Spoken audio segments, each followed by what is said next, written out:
नमस्कार साथियों, मैं BL गौड़ आप सभी को इस YouTube चैनल पर हार्दिक स्वागत और अभिनंदन करता हूं।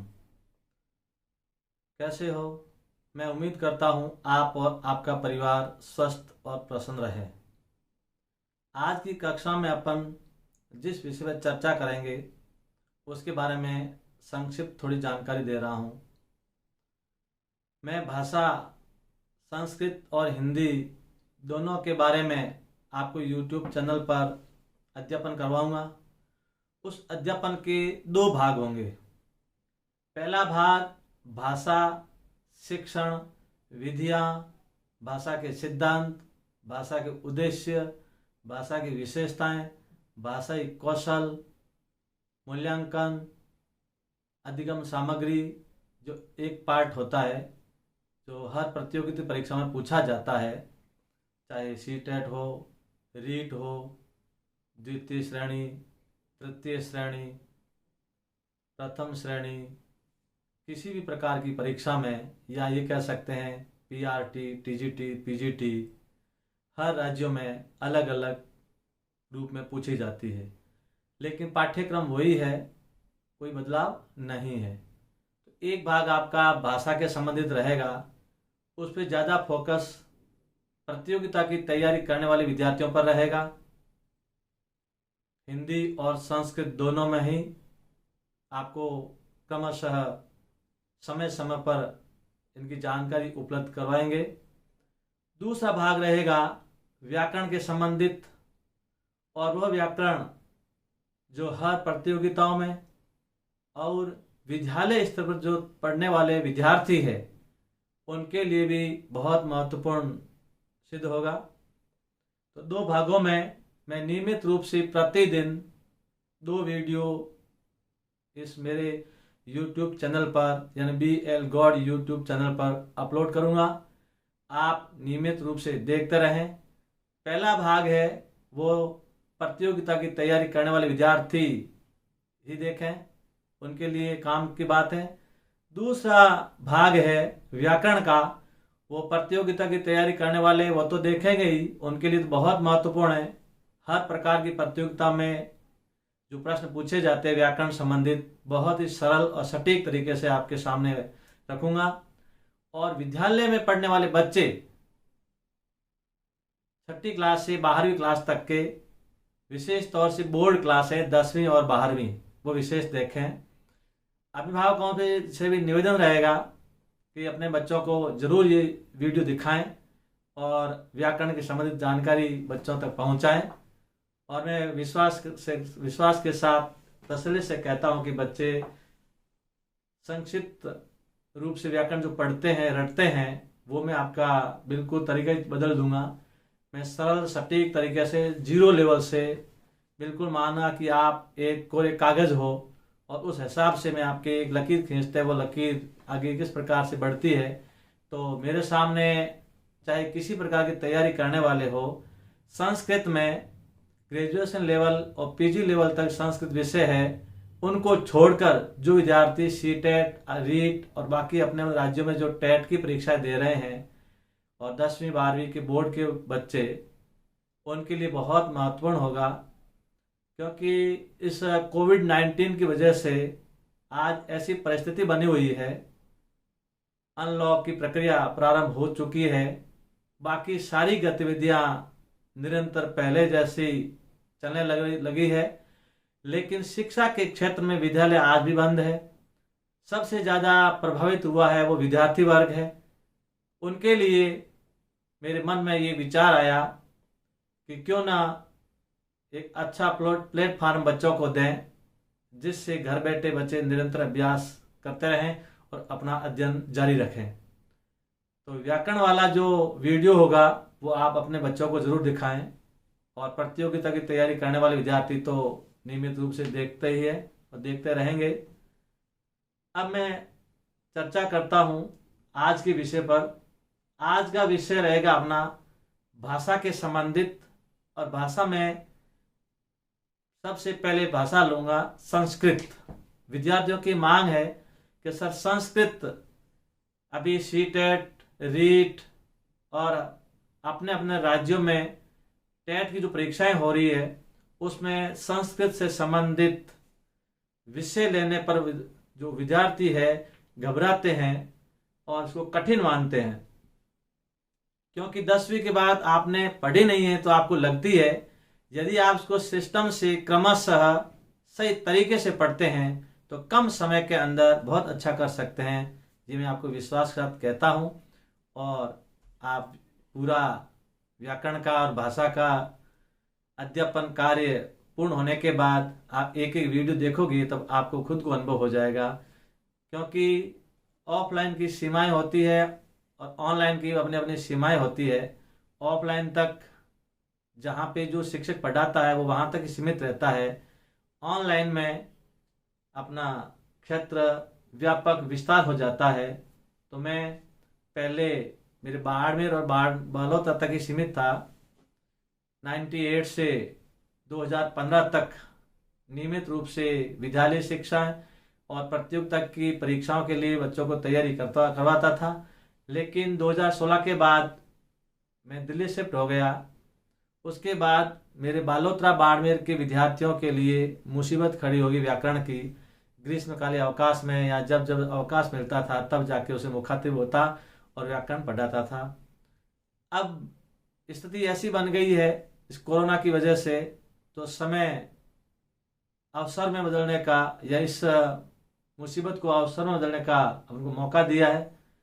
आज मैं आपके सामने विद्यार्थियों की बेहद मांग के अनुसार ऑनलाइन प्लेटफॉर्म पर उपस्थित हूँ और ये मैं आप पे विश्वास दिलाता हूँ कि आपको ऑफलाइन से भी अच्छा ऑनलाइन से अध्यापन कार्य करवाऊंगा। तो चलते हैं आज के विषय पर। आज का विषय होगा भाषा, शिक्षण और विधियाँ। उसमें से सबसे पहले मैं बिंदु ले रहा हूँ भाषा पे। भाषा के संबंधित किसी प्रकार की आप परीक्षाएं होती है, उस परीक्षाओं में अवश्य 1 या 2 प्रश्न पूछे जाते हैं। तो कैसे पढ़ना है, पहले सबसे पहले भाषा को किस रूप में पढ़ना है बिंदु बना लेता हूँ कि उन बिंदुओं के आधार पर ही आपको पढ़ना है। सबसे पहले भाषा की व्युत्पत्ति, उसके बाद भाषा का अर्थ, उसके बाद भाषा की परिभाषाएं के बाद में विभिन्न विद्वानों के माध्यम से भी भाषा को किस रूप में परिभाषित किया गया है, लेखकों, कवियों और विद्वानों की परिभाषाएं भी। उनके बाद संस्कृत भाषा की लिपि, संस्कृत भाषा की लिपि के बाद संस्कृत दिवस, और संस्कृत दिवस के बाद संस्कृत के संबंधित विशेष सामान्य जानकारियां जो बहुत महत्वपूर्ण होती है और जो पीछे रह जाती है वो। उसके बाद हम पढ़ेंगे भाषा का उद्देश्य, और उसी में भी संस्कृत भाषा का भी उद्देश्य क्या है वो। और भाषा के उद्देश्य के बाद में अपन चर्चा करेंगे भाषा की विशेषताएं। ये आज का विषय रहेगा। आज के विषय में अपन इतना पढ़ेंगे। तो मैं ये इतना ज़रूर कहता हूँ मोटे तौर पर कि जब पढ़ाने के बाद मेरे इसी YouTube चैनल पर या टेलीग्राम चैनल पर PDF आपको उपलब्ध हो जाएगी। उस PDF को आप अच्छी तरह पढ़ें, नोट्स के रूप में जो पढ़ाया हुआ है वो और भी अतिरिक्त आपको ज्ञान मिलेगा। ये इतना आपको विश्वास दिलाता हूँ कि आप एक बार जब मेरे नोट्स और ये वीडियो देख लोगे तो भाषा के संबंधित कोई भी प्रश्न आप गलत नहीं कर पाओगे। ये मैं आपको तसल्ली से कहता हूँ।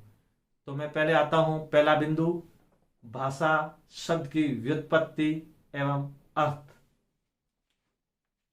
सबसे पहले आपने लिया भाषा।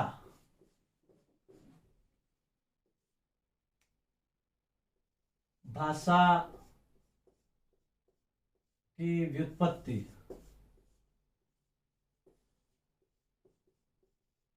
भाषा शब्द की व्युत्पत्ति सबसे पहले अपन बिंदु पढ़ेंगे। तो भाषा शब्द की व्युत्पत्ति कैसे हुई। भाषा शब्द एक हिंदी भाषा का शब्द है, लेकिन इसकी व्युत्पत्ति यानी वी प्लस उत्पत्ति संस्कृत के भाष धातु से हुई है। तो भाषा शब्द कहाँ से बना, भाष धातु से। और भाष का अर्थ होता है बोलना या कहना। भाषा शब्द कहाँ से निकला? संस्कृत के भाष धातु से, और भाष धातु का अर्थ है बोलना या कहना, अर्थात जिसे बोला जाए या कहा जाए उसे भाषा कहते हैं। ध्यान दें विद्यार्थियों, भाषा की व्युत्पत्ति संस्कृत के भाष धातु से हुई है, जिसका अर्थ है बोलना या कहना, अर्थात शाब्दिक अर्थ में से कहा जाए, जिसे बोला जाए उसे भाषा कहते हैं। अब आते हैं परिभाषा। परिभाषा भाषा की क्या होगी? देखो, भाषा की व्युत्पत्ति हो गई भाष धातु से, शाब्दिक अर्थ हो गया जिसे बोला जाए उसे भाषा कहते हैं। अब आते हैं भाषा की परिभाषा। वाग यंत्र से, ध्यान देना, वाग यंत्र से उच्चारित वह सार्थक ध्वनि, वाग यंत्र से उच्चारित वह सार्थक ध्वनि जिसे मनुष्य अपने विचारों को व्यक्त करता है या दूसरे के विचारों को प्रकट करता है, ग्रहण करता है। ध्यान दें विद्यार्थियों, भाषा की परिभाषा वाग यंत्र से उच्चारित वह सार्थक ध्वनि जिसे मानव यानी मनुष्य अपने विचारों को व्यक्त करता है या दूसरों के विचारों को ग्रहण करता है, उसे भाषा कहते हैं। वापस बोल रहा हूं, वाग यंत्र से उच्चारित वह सार्थक ध्वनि जिसके माध्यम से मनुष्य अपने विचारों को व्यक्त करता है या दूसरों के विचारों को ग्रहण करता है, उसे भाषा कहते हैं। ध्यान दें, भाषा की व्युत्पत्ति भाष धातु से, अर्थ जिसे कहा जाए या बोला जाए, अर्थात जिसे बोला जाए उसे भाषा कहते हैं। वो तो होगी आपका अर्थ और शाब्दिक अर्थ। परिभाषा में आपको ये याद करनी है, वाग यंत्र से उच्चारित वह सार्थक ध्वनि जिसके माध्यम से मनुष्य अपने विचारों को व्यक्त करता है या दूसरों के विचारों को ग्रहण करता है, उसे भाषा कहते हैं। चाहे कोई भी भाषा हो, परिभाषा में आपको यही याद करनी है, याद जानकारी रखनी है। कभी परिभाषा पूछे ना पूछे, भाषा पढ़ रहे हैं तो जानकारी देनी आवश्यक है। अब आगे बढ़ते हैं, भाषा की व्युत्पत्ति और अर्थ। अब उसके बाद में अपने पढ़ लिया भाषा की परिभाषा। परिभाषा के बाद में विद्वानों के द्वारा परिभाषाएं दी गई हो, देखें, विद्वानों के द्वारा जो परिभाषाएं दी गई है उनको समझते हैं। इनमें मोटे रूप से, मुख्य रूप से, एक तो श्वेत, एक पंथ, प्लेटो और भाषा के संबंधित यानी सिर्फ संस्कृत भाषा के संबंधित एक ऐसे महान शख्सियत थे जिसको पूरा देश जानता है, पूरा विश्व जानता है, जिन्होंने भारत के अंदर अपने मूलभूत जो भारत का संघीय ढांचा है उनको निर्माण करने वाले थे बाबा साहेब अम्बेडकर। तो उन्होंने भी संस्कृत के बारे में क्या कहा वो भी आप जान लीजिए। संस्कृत के बारे में हिंदी में ये तीनों परिभाषा आ सकती है और ये पूछी जाती है, लेकिन बाबा साहेब का जो कथन है या परिभाषा है वो केवल संस्कृत के बारे में ही है। तो चलते एक एक को लेते हैं। सबसे पहले स्वीड ने क्या कहा, ये पाश्चात्य विद्वान थे। इन्होंने कोई भी भाषा, चाहे हिंदी हो, संस्कृत हो, आंग्ल हो या अपने क्षेत्र और भी भाषा, बहुत सारी भाषा है, लेकिन मैं अभी चर्चा भाषा कर रहा हूं तो मेरे विषय के बारे में बताऊंगा। तो भाषा के संबंधित उन्होंने यह कहा था कि ध्वन्यात्मक विचारों को आदान प्रदान करना ही भाषा है। सुनिए वापस, ध्वन्यात्मक विचारों को, ध्वनि प्लस आत्मक, अपने वाग्यंत्र से जो ध्वनि निकलती है उन ध्वनि के विचारों को आदान प्रदान करना वही भाषा कहलाती है। ये कहने वाले कौन थे? पाश्चात्य विद्वान श्विट महोदय। अब आगे आते हैं पंत, प्रकृति के कुशल चितेरे कवि, प्रकृति के सुकुमार कवि सुमित्रा नंदन पंत, उन्होंने भाषा के संबंधित क्या कहा सुनिए। अधिकतर ये हिंदी में कई बार पूछा जाता है और भाषा है तो भाषा में किसी भी भाषा में पूछ लिया जाता है। तो पंत जी ने कहा है कि पंत जी ने भाषा को एक 3 भागों में बांट के कहा है।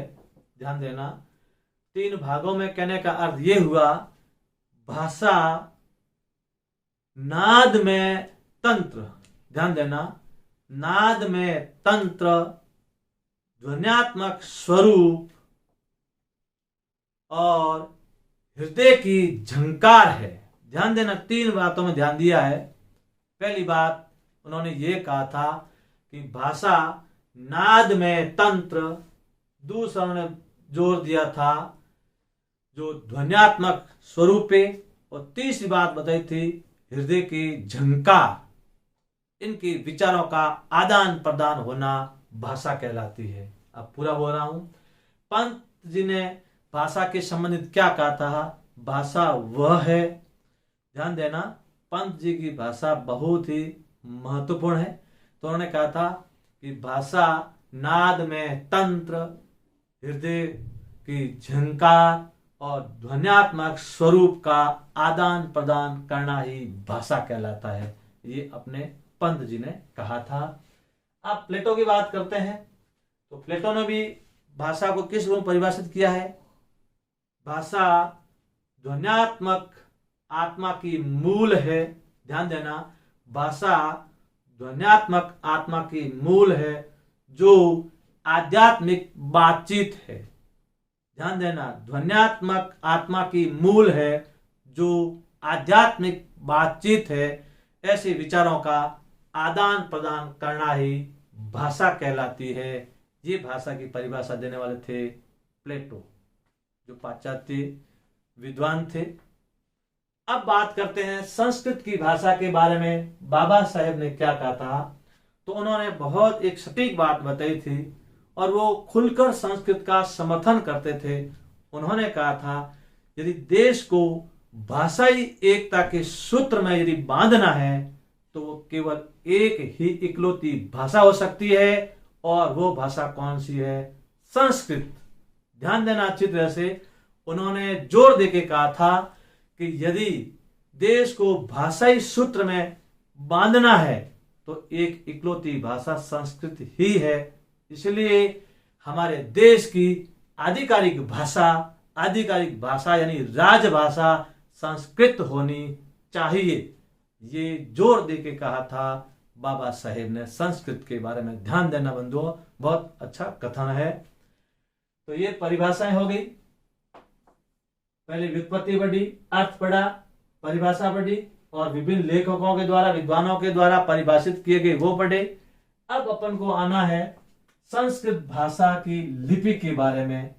तो लिपि क्रम से पढ़ें, केवल व्यवस्थित तरीके से पढ़ें जो आपके दिमाग में अच्छी तरह समझ में आ जाए, और सही तरीके से आपका समझा हुआ प्रश्न कभी गलत नहीं होता। बात करता हूं लिपि की। तो ये हिंदी और संस्कृत का हो, अपने ये भाषाएं विदेशी भाषा को छोड़कर ये भारोपीय भाषा का परिवार है। अब इतना मैं गहराई में नहीं जाता हूं।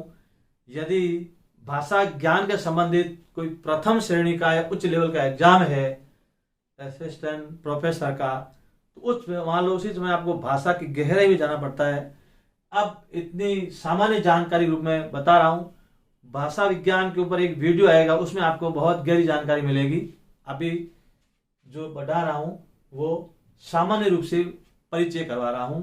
तो ध्यान दें, लिपि भारूपीय परिवार है, उसमें संस्कृत भाषा की लिपि हिंदी भाषा की भांति देवनागरी लिपि है। ध्यान दें, उसके साथ ध्यान और क्या देना है, वास्तविक कहो वस्तुतः लिपि पूछा जाए या कुछ भी न पूछा जाए, आपको संस्कृत भाषा की लिपि के बारे में पूछा जाए तो संस्कृत भाषा की लिपि देवनागरी लिपि है। यदि आपके देवनागरी विकल्प में नहीं है तो आप उसको कर सकते हैं ब्राह्मी। ध्यान देना बंधुओं, देवनागरी और देवनागरी नहीं है तो ब्राह्मी लिपि। ध्यान देना, देवनागरी नहीं है तो आपको करना होगा ब्राह्मी लिपि। अब और देखें, यदि पहला विकल्प आपके संस्कृत भाषा की लिपि है तो सीधा आपका आंसर देखना है देवनागरी। देवनागरी विकल्प में नहीं है तो आपको दूसरा ऑप्शन हो या पहला ऑप्शन हो, कोई भी हो, देवनागरी नहीं है तो ब्राह्मी। ध्यान देना अच्छी तरह से। और एक बात और, यदि आपका ये ना हो कि और आपको ऐसा सवाल पूछ लिया जाए कि संस्कृत का लेखन किन लिपि में किया जाता है, ये दोनों नहीं है, तो रोमन लिपि में भी कभी कभी लेखन कार्य किया जाता है। बंधुओं ध्यान देना, बहुत महत्वपूर्ण जानकारी है, हर जगह आपको ये जानकारी उपलब्ध नहीं होगी। और मैं आपको ये बता भी देता हूं, मेरा जो पढ़ाने का तरीका और जो आपको नए नए ज्ञान बताने का तरीका है, ऑथेंटिक लेखकों की बुक है, NCERT, और भी आज का जमाना इंटरनेट का जमाना है, आपको जो मैं थॉट दे रहा हूं बिल्कुल फैक्ट दे रहा हूं, कोई भी आपकी गलत नहीं है। ध्यान देना। अब आपका सबसे पहला तो देखना है देवनागरी। देवनागरी विकल्प में नहीं है तो ब्राह्मी। अब ब्राह्मी भी है, देवनागरी भी है, और आपको लेखन कार्य पूछा जाए, ध्यान देना तीनों है, उपयुक्त सर्वे है, उपयुक्त सभी है, तो आपका वो होगा। क्यों? क्योंकि कभी कभी लेखन रोमन लिपि में भी किया जाता है, एक वास्तविक लिपि है देवनागरी। ये बात की अपने लिपि के बारे में। अब आते हैं दिवस, यानी संस्कृत भाषा का दिवस कौन सा है, किस दिन संस्कृत दिवस मनाया जाता है। बात करता हूं, जितने भी अपने कोई दिवस मनाए जाते हैं तो वो दिनांक के दिन मनाए जाते हैं। दिनांक होती है, उसमें अंग्रेजी तारीख होती है। जैसे हिंदी दिवस है तो 14 सितंबर, इसी प्रकार से 14 सितंबर है। किसी का और का विद्यार्थी दिवस ले लो और किसी का ले लो, वो कोई तारीख के रूप में मनाया जाता है। लेकिन बंधुओं ध्यान दें, संस्कृत का दिवस कभी अंग्रेजी तारीख को नहीं मनाया जाता है, ये मनाया जाता है रक्षाबंधन के दिन। ध्यान देना, रक्षाबंधन का पर्व आता है, उस दिन संस्कृत दिवस मनाया जाता है।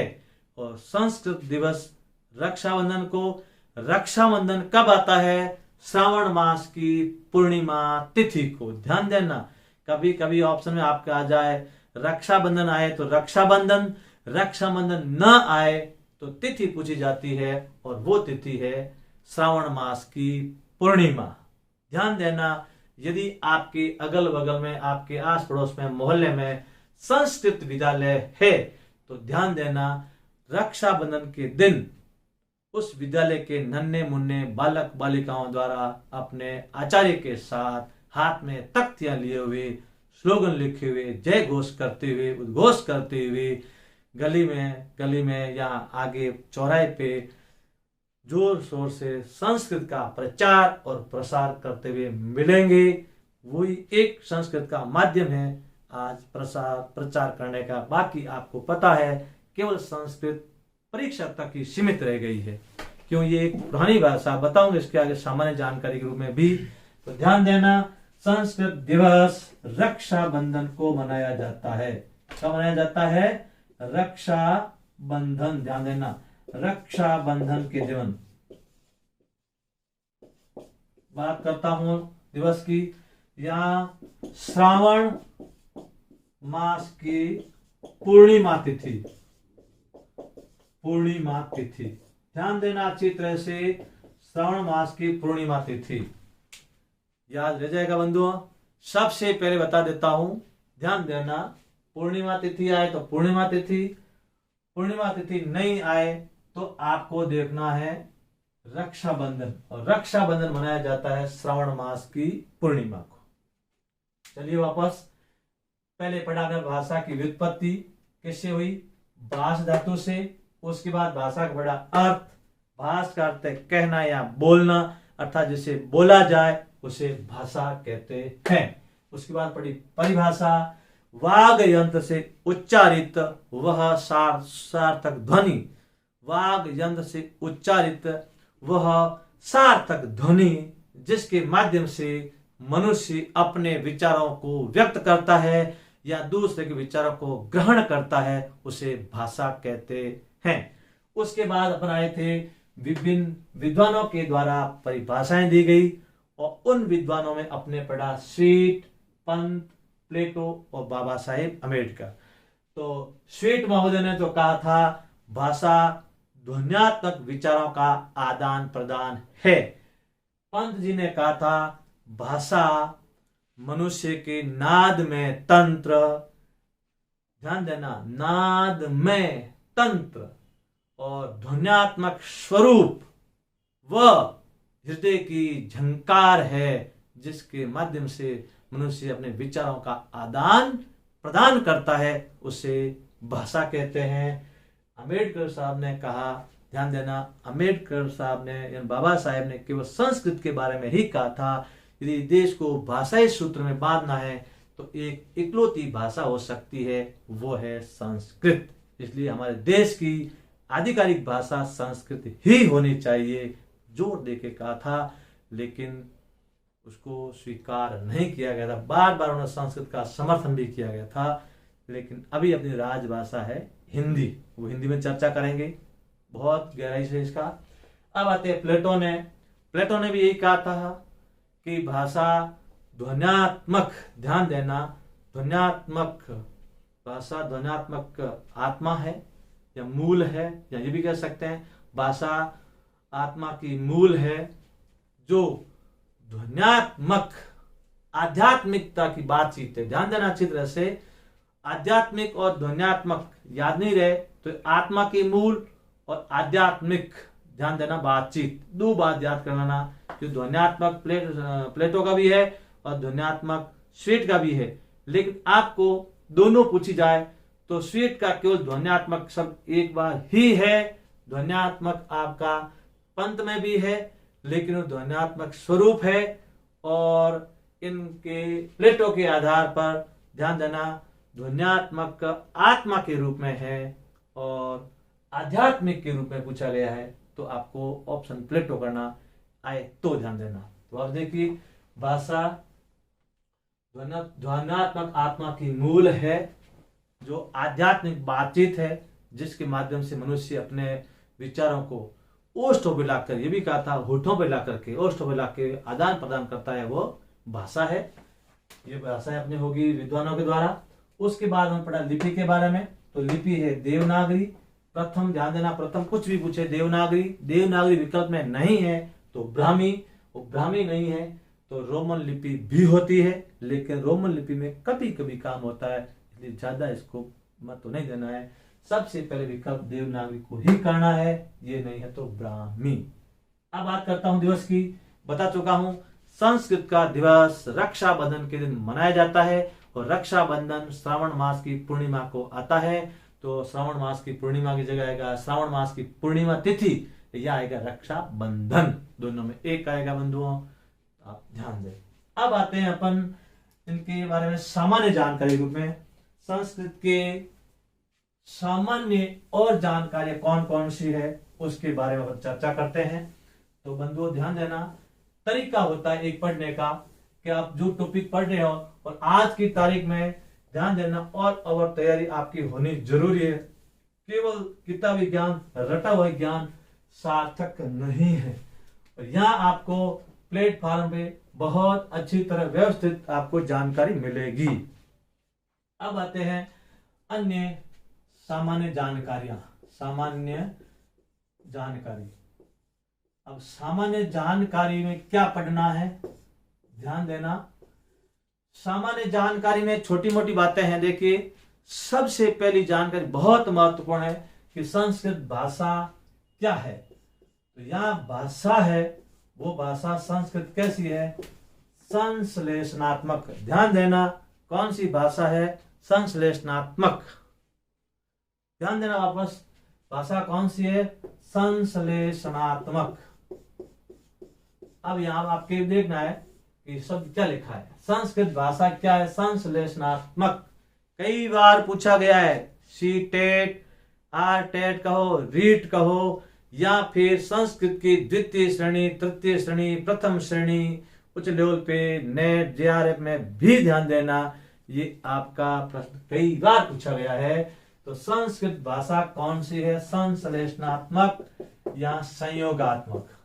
ध्यान देना, या तो है संश्लेषणात्मक या संयोगात्मक। याद कैसे करना, स से संस्कृत, स से संयोगात्मक। ध्यान देना। अब क्यों हुई, क्योंकि मैं आपको उदाहरण से समझा देता हूं, हिंदी और संस्कृत में अलग अलग क्यों है। क्योंकि भाषाओं का स्वरूप एक है, भाषाओं की संरचना सब भाषाओं की अलग अलग है। अब देखिए, जैसे आपको दे दिया बालकः पुस्तकम अपठत, एक तो ये आपको उदाहरण दिया। हिंदी में दे दिया बालक ने पुस्तक पढ़ी। अब दोनों वाक्यों से आप स्पष्ट समझ जाओगे अलग अलग क्यों है भाषा। यहां बालक कह या बालक ने, यानी पर सर्ग, इसे बोलते हैं पर सर्ग या कारक चिह्न। ध्यान देना, कारक चिह्न का पर्यायवाची शब्द है पर सर्ग। जिस शब्द पे पर सर्ग अलग हो वो है विश्लेषणात्मक भाषा। तो हिंदी आपकी भाषा है विश्लेषणात्मक। ध्यान देना, विश्लेषणात्मक। कौन सी भाषा हो गई, विश्लेषणात्मक। क्यों है, क्योंकि विश्लेषण शैली आपने पढ़ी होगी, आगे विद्या में पढ़ाएंगे। विश्लेषण विधि भी है जो पूर्ण से अंश की ओर जाती है। तो ये विश्लेषण अर्थात बालक और ने अलग अलग हुआ, पर सर्ग इसमें अलग है। और संस्कृत में इसका अनुवाद क्या होगा, बालक ने पुस्तक पढ़ी, बालक कह पुस्तकम अपठत। यानी यहां जो पर सर्ग है इसके साथ मिला हुआ है बंधुओं, इसलिए संस्कृत भाषा संश्लेषणात्मक भाषा है। गत वर्ष रीट 2018 में द्वितीय लेवल पे सीधा प्रश्न था, संस्कृत भाषा का भाषा अस्ति, सीधा संश्लेषणात्मक, विश्लेषणात्मक, औपचारिक, अनौपचारिक जो भी था, ऑप्शन आपका था संश्लेषणात्मक। ये नंबर ऐसा आता है। आगे बात करता हूं, तो संश्लेषणात्मक हो गया। संस्कृत भाषा कैसी है, संश्लेषणात्मक। स से संस्कृत, स से संश्लेषणात्मक। आज बात करता हूं इसको कैसी भाषा का स्वरूप क्या है। तो इस भाषा को वैकल्पिक भाषा का दर्जा दिया गया है। ध्यान देना, कैसी भाषा, वैकल्पिक भाषा। ये भी ध्यान देना, वैकल्पिक भाषा का अर्थ है अनिवार्य भाषा नहीं है। अलग अलग राज्य में अलग अलग भाषा को तृतीय भाषा के रूप में माना गया है। जैसे गुजरात में है, सरकार ने तृतीय भाषा को गुजराती माना गया है, और अपने यहाँ तृतीय भाषा संस्कृत है, पंजाब में पंजाबी है। अपने अपने क्षेत्र में, राज्यों में अपने अपने स्तर अनुसार इसको तृतीय भाषा का दर्जा दिया गया है। इसलिए ये भाषा वैकल्पिक भाषा मानी जाती है। इसका उल्लेख या उसको स्पष्ट कहा गया। ध्यान देना अच्छी तरह से, वैकल्पिक, विकल्प तौर पे तृतीय भाषा के रूप में।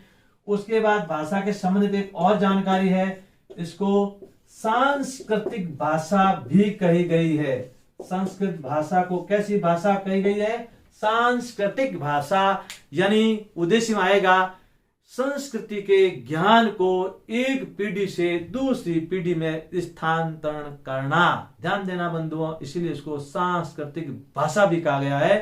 पुराने उपनिषद, वेद, अरण्य, जो भी वेदांग, सारे के सारे आपके शास्त्र किसमें है, संस्कृत में ही है। इसलिए इसको सांस्कृतिक भाषा भी कहा गया है। और एक बहुत महत्वपूर्ण जानकारी है भाषा संस्कृत के संबंधित, जो आज नासा में भी संस्कृत की विद्वानों को नॉमिनेट किया गया, यानी उसको नियुक्ति दी गई है। ध्यान देना, विशेषज्ञों को, संस्कृत के खपीर टीचर को, जो जाने माने होते हैं। क्यों? क्योंकि कंप्यूटर के लिए श्रेष्ठ भाषा कौन सी है? संस्कृत। बंधुओं ध्यान देना, कंप्यूटर में अंग्रेजी बहुत ज्यादा चलती है, लेकिन संस्कृत को कंप्यूटर के लिए श्रेष्ठ भाषा कही गई है। ध्यान देना, तो कंप्यूटर के लिए श्रेष्ठ भाषा मानी गई है। कैसी भाषा मानी गई है? श्रेष्ठ भाषा। सवाल बनता, ध्यान देना बंधुओं, कंप्यूटर के लिए संस्कृत बोले संगणक, संगणक क्या बोलते हैं? संगणक। तो बंधुओं बात कर रहे थे कि कंप्यूटर के लिए श्रेष्ठ भाषा कौन सी मानी जाती है, तो कंप्यूटर के लिए श्रेष्ठ भाषा संस्कृत मानी जाती है। बहुत अच्छा प्रश्न, ध्यान देना, कंप्यूटर को संस्कृत में बोलते हैं संगणक का। ध्यान देना, तो ये सामान्य जानकारी। और आते हैं कि संस्कृत को देववाणी कहा गया है। सभी भाषाओं की जननी भी संस्कृत विषय को या संस्कृत भाषा को कहा गया है, और इसे पूरे विश्व में सबसे प्राचीनतम भाषा का दर्जा भी दिया गया है। पूछा जाए सबसे प्राचीनतम भाषा कौन सी है, ध्यान देना, देश में नहीं विदेशों में भी वो भी है संस्कृत। और आजकल अधिकतर भारत और नेपाल में ये बोली जाती है, बाकी जगह बहुत कम बोली जाती है। पूछा जाए तो भारत और नेपाल में। ये तो आपके संस्कृत के संबंधित सामान्य जानकारी हो गई। क्या क्या पढ़ा देखिए, भाषा की व्युत्पत्ति, भाषा का अर्थ, भाषा की परिभाषा, विभिन्न लेखकों विद्वानों के द्वारा भाषा को किस रूप में परिभाषित किए गए, और उनके बाद बारे में भाषा की लिपि, लिपि के बाद में दिवस, दिवस के बाद में सामान्य जानकारियां। ये बहुत महत्वपूर्ण एक तरीका होता पढ़ने का, पढ़ाने का। अब बात करते हैं अपन संस्कृत भाषा का उद्देश्य। भाषा का उद्देश्य क्या है और संस्कृत भाषा का उद्देश्य क्या है? तो बंधुओं ध्यान दें, भाषा का उद्देश्य है ग्रहण अभिव्यक्ति। ध्यान देना, कोई भी भाषा हो उसका मुख्य उद्देश्य होता है ग्रहण अभिव्यक्ति, ग्रहणाम्य अभिव्यक्ति। ध्यान देना। और मैं आपको बता देता हूं, संस्कृत को मैं पहले हिंदी में पढ़ा रहा हूं, और संस्कृत का दूसरा भाग इन भाषा का, तो व्याकरण जब मैं सबसे पहले 10 दिन तक, ये मैं आपको दावे के साथ कहता हूं, 10 दिन तक मैं सामान्य संस्कृत से हिंदी से संस्कृत और संस्कृत से हिंदी बनाने ही सिखाऊंगा। उसके बाद ही पाठ्यक्रम शुरू करूंगा। क्यों? क्योंकि आपका सारा पेपर संस्कृत में आता है। अभी मैं संस्कृत से संस्कृत मेरी विद्वता को झाड़ूं, लेकिन आपको कोई फायदा नहीं होगा। ध्यान देना, इसलिए मैं आपको हिंदी में पढ़ा रहा हूं। सारे प्रश्न संस्कृत में दूंगा, टेस्ट सीरीज भी संस्कृत में दूंगा। और वो कब दूंगा? जब मैं आपको खुला कह सकता हूं कि अब मैंने आपको संस्कृत से हिंदी और हिंदी से संस्कृत बनाने सिखा दी। सबसे पहला मेरा यहीं से शुरुआत होती है। मैं दूसरी वीडियो में आपका ध्यान देना, व्याकरण में सबसे पहले मैं 10 दिन में कह सकता हूं और सिखा दूंगा। अनुभव बता रहा मेरा, 98 से पढ़ा रहा हूं। 10वीं 12वीं बच्चे, बोर्ड के बच्चे 100 में 16 आ सकते हैं। आपके सामने तो ऑप्शन होता है। तो 10 दिन में नहीं होगा तो 2-4 और दिन लगा दूंगा, लेकिन पहले आपको मैं पूरा संस्कृत से हिंदी, हिंदी से संस्कृत ही सिखाऊंगा। उसके बाद पाठ्यक्रम शुरू करूंगा। तब तक के लिए मैं आपको हिंदी में पढ़ा रहा हूं, संस्कृत में उत्तर दूंगा। बात करते हैं भाषा के उद्देश्य के बारे में। तो भाषा का उद्देश्य, चाहे कोई भाषा हो, भाषा का मुख्य उद्देश्य होता है ग्रहण अभिव्यक्ति। ध्यान देना, भाषा का मुख्य उद्देश्य क्या होता है? ग्रहण और अभिव्यक्ति। अभिव्यक्ति। अब यहां आपका एक बहुत अच्छा प्रश्न बनता है, भाषा का उद्देश्य तो ग्रहण और अभिव्यक्ति है। अब यहां सवाल बनता है, संस्कृत ग्रहण और अभिव्यक्ति में सबसे ज्यादा बल किस पर देती है? हिंदी ग्रहण और अभिव्यक्ति में सबसे ज्यादा बल किस पर देती है? दोनों। अधिक बल किस पे देती है? तो बंधुओं ध्यान देना, संस्कृत बल देती है अभिव्यक्ति से ज्यादा ग्रहण पर। ध्यान देना, बहुत महत्वपूर्ण प्रश्न है। संस्कृत सबसे अधिक बल किस पे देती है? अभिव्यक्ति से भी ज्यादा ग्रहण पर देती है। हिंदी ग्रहण से ज्यादा अभिव्यक्ति पर है, दोनों है। ऐसा सवाल आए तो ये डॉक्टर रघुनाथ सफायाग ने कहा था कि संस्कृत अभिव्यक्ति से ज्यादा ग्रहण पर बल देती है। तो भाषा का उद्देश्य क्या है? ग्रहण और अभिव्यक्ति। तो संस्कृत भाषा का उद्देश्य क्या है? सबसे पहला ये होगा ग्रहण और अभिव्यक्ति, और ग्रहण और अभिव्यक्ति से ज्यादा बल किस पे दिया जाता है? ग्रहण पर, ये ध्यान देना। और भाषा का उद्देश्य ये है भारतीय संस्कृति के ज्ञान को एक पीढ़ी से दूसरी पीढ़ी में स्थानांतरित करना भी संस्कृत का उद्देश्य हुआ। और संस्कृत साहित्य के प्रति या साहित्य के प्रति अभिरुचि उत्पन्न करना, विद्यालय में संस्कृत के प्रति बच्चों में रुचि उत्पन्न करना, भावात्मक एकता स्थापित करना और संस्कृति को बचाए रखना। ये बहुत सारे ऐसे उद्देश्य, मुख्य उद्देश्य आपको ये बता दिया ग्रहण और अभिव्यक्ति, बाकी छोटे छोटे और भी उद्देश्य है। तो बाकी सारे आपको क्रमशः मूल बता चुके, बाकी पीडीएफ में मिल जाएंगे। इस प्रकार से संस्कृत भाषा का उद्देश्य हो गया। अब संस्कृत भाषा की विशेषता है, तो मूल विशेषता इसमें कोई है नहीं, बहुत सारी विशेषताएं भाषा की। वो भाषा की विशेषता हिंदी और संस्कृत में दोनों में एक है। ध्यान देना, भाषा की संरचना अलग होती है, भाषा की संरचना कभी एक नहीं हो सकती, बाकी कॉमन है। तो मूल बता देता हूं, यानी भाषा अर्जित की जा सकती है। विशेष ध्यान देना, यहाँ सवाल बनता है, भाषा है जन्मजात है, वंशानुगत है, पैतृक संपत्ति है, अर्जित संपत्ति है। तो संपत्ति है ही नहीं, ध्यान देना। भाषा को अर्जन किया जा सकता है, कैसे? अनुकरण के द्वारा।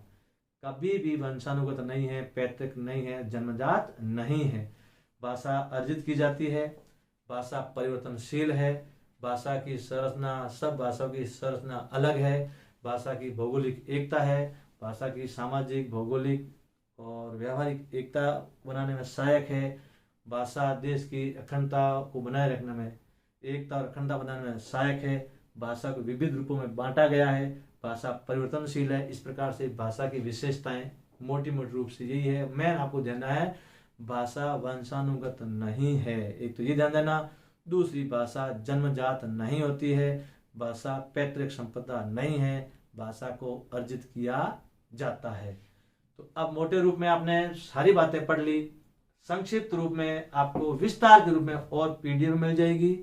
लेकिन ध्यान देना, अब जो पढ़ा है इसको एक बार आप आराम से तसल्ली से वीडियो सुने, उसके बाद में आपको लिखने की जरूरत नहीं है। सारा का सारा मैटर पढ़ा है, उसे अच्छी तरह और भी ज्यादा पीडीएफ में मिल जाएगा। और पीडीएफ आपको टेलीग्राम पे उपलब्ध है। टेलीग्राम का चैनल मैं आपको लिंक भेज चुका हूँ, बाकी उस पीडीएफ में मिल जाएगा। तो ध्यान देना, मैं आज की क्लास में भाषा के संबंधित चर्चा की। अगला वीडियो अपना होगा भाषा के संबंधित, भाषा शिक्षण होता है, शिक्षण और शिक्षण की परिभाषा, शिक्षण के प्रकार, धीरे धीरे भाषा के संबंधित वीडियो वो होगा। अब उसके बाद में व्याकरण का होगा। व्याकरण में सबसे पहले सामान्य जानकारी हिंदी से संस्कृत, संस्कृत से हिंदी बनाने सिखाऊंगा, जो आप अपने बच्चों को भी सिखाएं और आप भी सीखें, और अधिक से अधिक इसको शेयर भी करें। तो ध्यान देना, सब्सक्राइब करना न भूलें और लाइक करना न भूलें, ध्यान देना, और बेल आइकन को जरूर दबाएं। विश्वास करता हूं, उम्मीद करता हूं कि भाषा के संबंधित आपको नई नई जानकारी मिली होगी और आगे देते रहेंगे। आज की कक्षा में इतना ही। जय हिंद, जय भारत, जय तु संस्कृतम।